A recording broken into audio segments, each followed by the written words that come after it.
saya Ayumiatimeha, NIM 20070100154, mahasiswi semester 2 Program Studi Ilmu Kesehatan Masyarakat, Fakultas Kesehatan Masyarakat, Universitas Nusa Cendana. Video ini saya buat dengan tujuan untuk memenuhi ujian akhir semester mata kuliah Biomedic 1.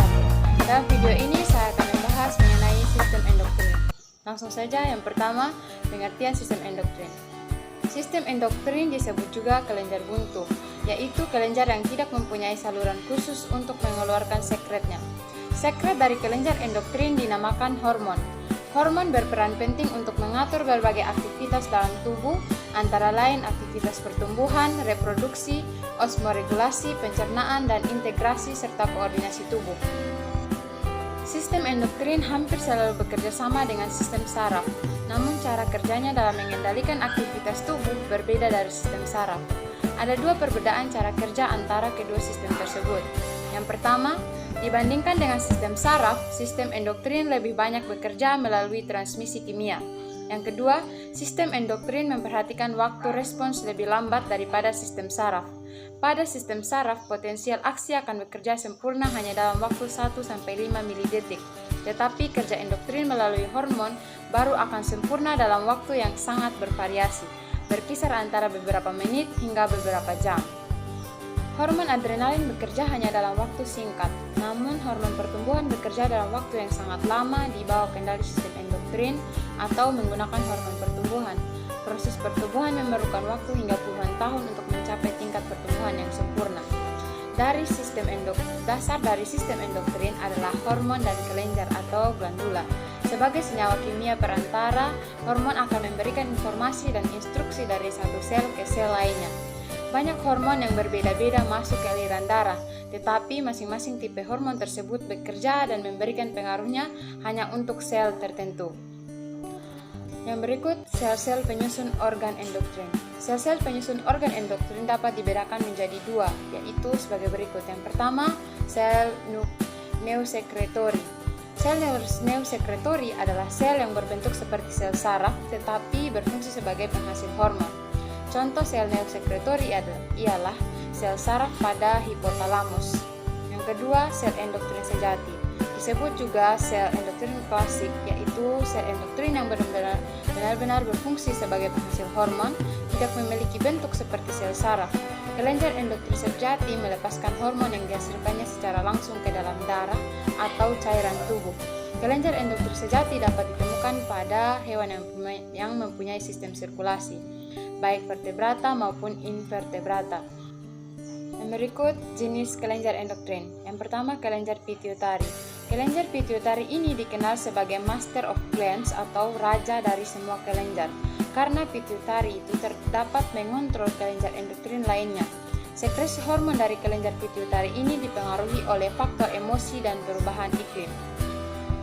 Yang kedua, kelenjar tiroid.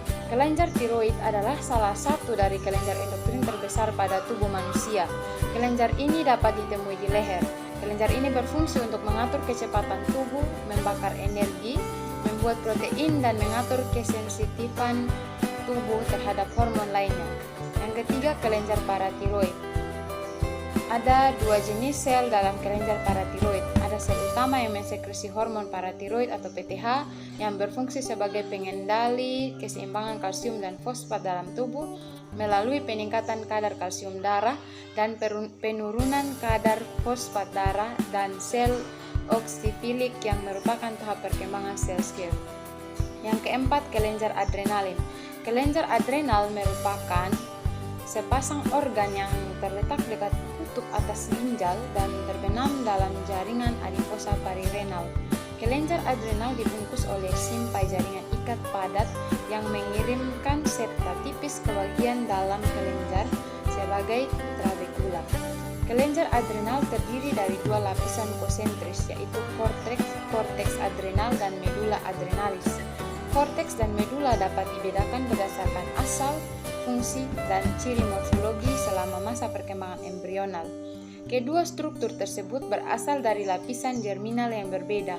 Korteks berasal dari mesoderm dan medula terdiri dari sel-sel yang berasal dari crista neuralis.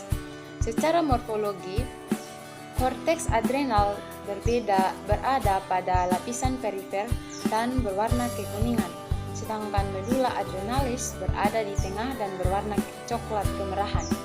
Yang kelima, kelenjar pineal.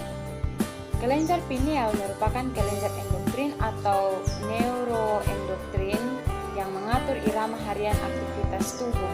Pada manusia, kelenjar ini terletak di dinding posterior ventrikel ketiga yang melekat pada otak dan berbentuk kerucut yang sangat kecil. Yang keenam, pankreas. Kelenjar pankreas ini menghasilkan hormon insulin. Yang ketujuh, testis, menghasilkan hormon testosteron. Dan yang kedelapan atau yang terakhir, ovum, menghasilkan hormon estrogen yang berfungsi untuk menebalkan dinding rahim dan progesteron yang berfungsi untuk menjaga ketebalan dinding rahim. Yang berikut fungsi utama dari sistem endokrin. Fungsi utama dari sistem endokrin ini adalah untuk membantu mengatur dan menjaga berbagai fungsi tubuh dengan melepaskan hormon yang sering disebut sebagai pesan kimia. Hormon-hormon ini diproduksi dan disekresi oleh apa yang kita kenal sebagai kelenjar endokrin. Kelenjar endokrin ini membentuk sistem endokrin. Hormon yang mereka hasilkan akan membantu mensekresikan untuk mengatur perkembangan generatif, pencernaan, pertumbuhan, reproduksi, dan fungsi jaringan. Kelenjar ini termasuk tiroid, pankreas, kelenjar paratiroid, kelenjar adrenal, badan pineal, dan kelenjar reproduksi. Sistem endokrin tidak bekerja sendiri. Ia bekerja sama dengan sistem saraf dan sistem kekebalan tubuh untuk membentuk fungsi tubuh dengan cara yang benar. Kelenjar ialah sekelompok sel yang memproduksi dan mengeluarkan atau melepaskan bahan kimia. Menyeleksi kelenjar dan menghasilkan bahan dari darah ialah proses yang mereka lakukan untuk mengeluarkan produk kimia untuk digunakan di suatu tempat di tubuh.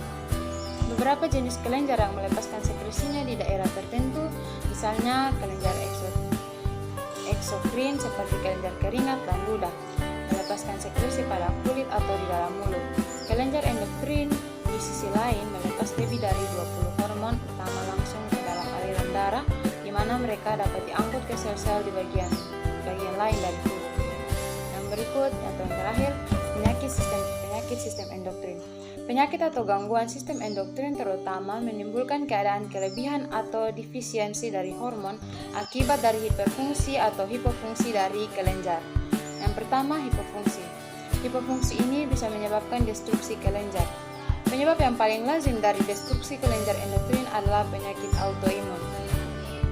Yang kedua, gangguan ekstraglanduler. Gangguan ini merupakan gangguan kerusakan terhadap kelenjar endokrin yang merupakan organ dengan fungsi utama lain. Contoh pada penyakit ginjal menimbulkan konversi cacat akibat kelainan metabolik, kerusakan terhadap sel juxtaglomerular penghasil renin yang menyebabkan hipoaldoteronisme hiporeninemik, dan kerusakan terhadap sel-sel penghasil eritropoietin yang menyebabkan anemia. Yang kedua, hiperfungsi. Hiperfungsi dari sebagian besar kelenjar endokrin biasanya timbul sebagai akibat tumor. Adanya tumor menghasilkan kelebihan hormon. Contoh tumor pada hipofisis dapat menyebabkan produksi kelebihan dari sebagian besar hormon. Yang berikut penyebab dari hiperfungsi adalah cacat dalam kepekaan terhadap hormon. Resistensi primer terhadap sejumlah hormon telah diketahui. Hal ini dapat disebabkan oleh sejumlah tipe yang berbeda dari cacat pada reseptor hormon ataupun akibat fungsi di distal reseptor. Cacat genetik pada reseptor yang menimbulkan sindroma resistensi telah dilaporkan untuk glukokortikoid, hormon tiroid, androgen, vitamin D, PTH, ADH, GH, insulin, dan TSH. Cacat pasca reseptor diketahui terjadi pada beberapa kasus pseudohipoparatiroidisme dan juga pada diabetes mellitus non-dependent insulin. Yang berikut, sindroma kelenjar endokrin multiple. Kelenjar-kelenjar yang paling sering terlibat dalam paratiroid, hipofisis, pankreas, tiroid, dan adrenal. Sindroma ini biasanya ditemukan dalam pola pewarisan autosomal dominan. Demikian video singkat dari saya tentang penjelasan mengenai sistem endokrin. Semoga bermanfaat. Selamat sore dan salam sehat.